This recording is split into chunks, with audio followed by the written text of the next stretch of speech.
বজ্রপাতে মৌলভীবাজারে ১৪টি গবাদি পশু মৃত্যু, অসহায় চা শ্রমিকদের পাশে থাকার আশ্বাস এমপির মৌলভীবাজার প্রতিনিধি।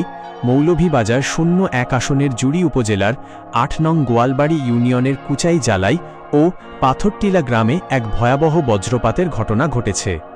গত বুধবার ৩রা জুন ঘটে যাওয়া এই আকস্মিক দুর্যোগে ঘটনাস্থলেই চা শ্রমিকদের ১৩টি গরু এবং একটি মহিষ মারা গেছে।